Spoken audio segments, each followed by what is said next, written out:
The trains coming through McPherson, Kansas only bring freight now. They used to bring people. 61 years ago, a train brought Anna and Margaret Fuchs to town. Happy birthday, dear Anna. Happy birthday. Anna Fuchs celebrates another birthday in a house full of the family members she grew up with. They are descendants of Swedish immigrants who came to the wheat fields of Kansas as pioneers. But Anna has only one blood relative here, her sister Margaret, and their roots are far from Kansas. Well, however you want to. They were born in New York City, Anna on the right, the children of Hungarian immigrants. For almost a century, European immigrants poured into New York's ghettos to find new lives, good lives. Some found only poverty, sickness, early death.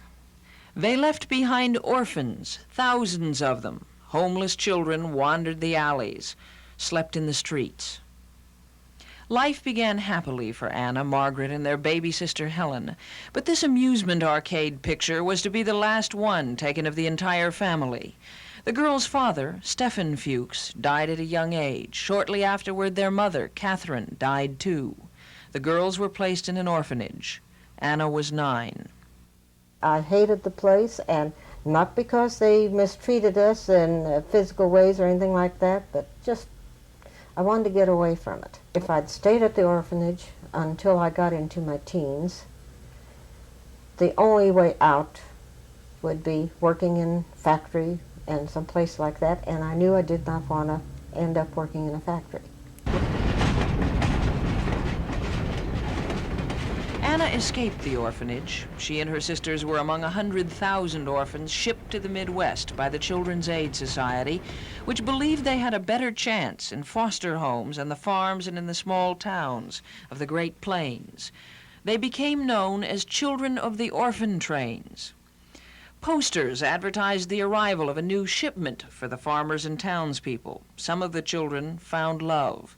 Some found hard labor and abuse. Anna and Margaret remember the day they stepped off the orphan train in McPherson along with their sister Helen, who died a few years ago. Anna still lives here. Margaret lives in San Diego, but returned to McPherson at our request to help tell their story. The first thing I did was to look around and, how come they're letting us out in the middle of nowhere? I couldn't see any buildings. I was looking for skyscrapers. It was December 1924 when the orphans arrived. Christmas decorations were up then, too. The children were taken to a church and lined up on a platform in a row so the townspeople could come and inspect them and decide whether they wanted one.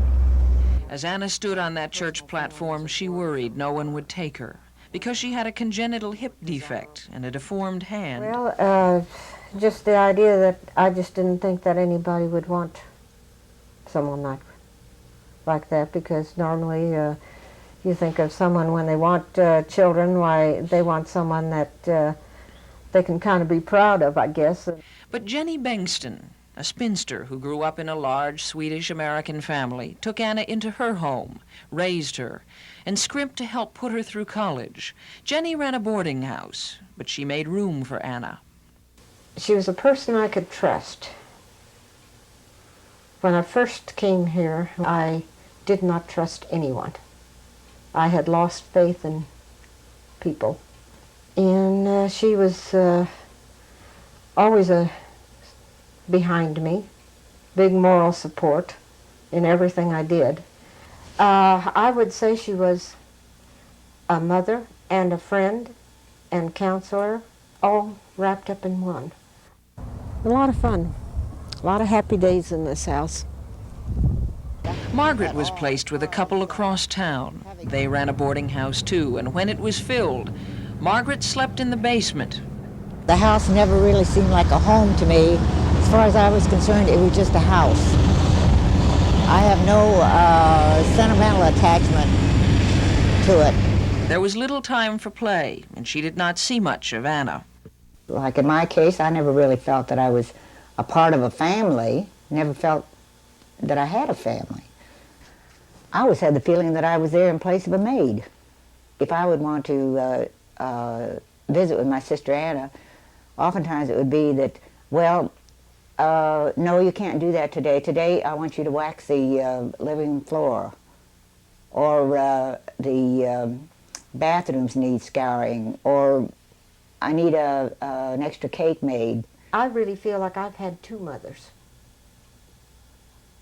And I know one of the things that hurt me the most after Jenny passed away, some people would come and tell me, they say, why do you feel so bad? She wasn't your mother.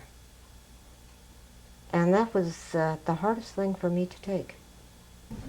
So we didn't say grace before we started.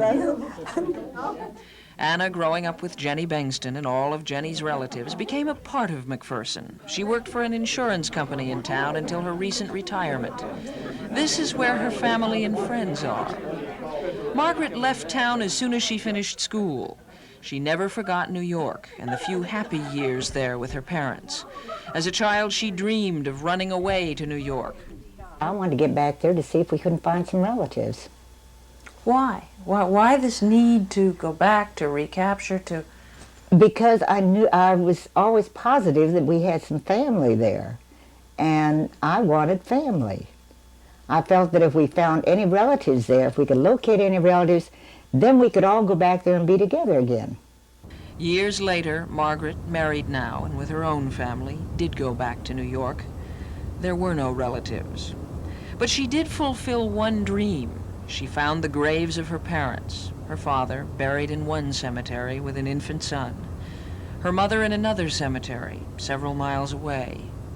Margaret placed markers on the graves. I had to go back. I really can't explain that feeling of I wanted to go back, I wanted to find out. But I don't know, it was just something that I felt I had to do, and I did it. I remember having a very, well, all I can say is just an odd feeling of finally seeing where they were. I don't know how to put it.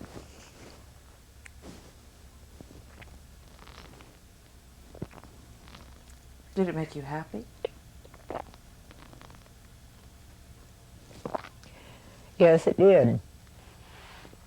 I don't know, maybe it's sort of like you finally had a complete ending to something instead of something just hanging there, not knowing, you know. The